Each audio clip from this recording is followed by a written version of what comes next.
Hello everyone. তো আজকে বানাচ্ছি হলো ইলিশ মাছের পাতুরি। ইলিশ মাছ আমরা অনেক রকমভাবেই খেতে পছন্দ করি, কিন্তু যেসব ইলিশ মাছ সাইজে একটু ছোট আর একটু নরম নরম হয় সেসব মাছ দিয়ে কিন্তু ইলিশের এই পাতুরিটা বানিয়ে নিতে পারো।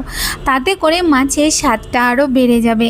তো আজকে একদম সিম্পলভাবে ইলিশ মাছের পাতুরি তোমাদের বানিয়ে দেখাবো। প্রথমে এখানে নিয়ে নিয়েছি ইলিশ মাছ, এরপর ওর মধ্যে সর্ষে আর লঙ্কাকে একসাথে বেটে নিয়েছিলাম, সেটা দিয়ে দিয়েছি। এরপর পরিমাণ মতো লবণ, হলুদ, লঙ্কার গুঁড়ো আর বেশ খানিকটা তেল দিয়ে মাছটাকে ভালো করে মাখিয়ে নেব। মাছটা ভালো মতন মাখানো হয়ে গেলে এরপর আমি নিয়ে নিয়েছি কলা পাতা, আর কলা পাতাটাকে একটু আগুনের মধ্যে ছেঁকে নিতে হবে।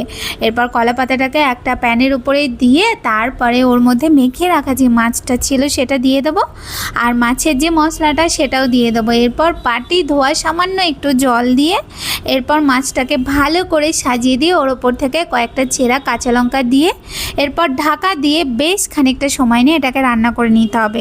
এই সময় কিন্তু গ্যাসটাকে একদম কম করে রাখবে। তারপরে মাছের থেকে যখন জলটা বেরিয়ে যাবে এরপর ঢাকনাটা উঠিয়ে মাছের যে জলটা বেরিয়েছিল সেটা শুকানো পর্যন্ত একটু রান্না করে নিলেই আমাদের মাছ পাতুরি একদম রেডি। এরপর গরম গরম ভাতের সাথে এটাকে ট্রাই করবে আর লাইক কমেন্ট করে বলবে যে তোমাদের কেমন লাগলো।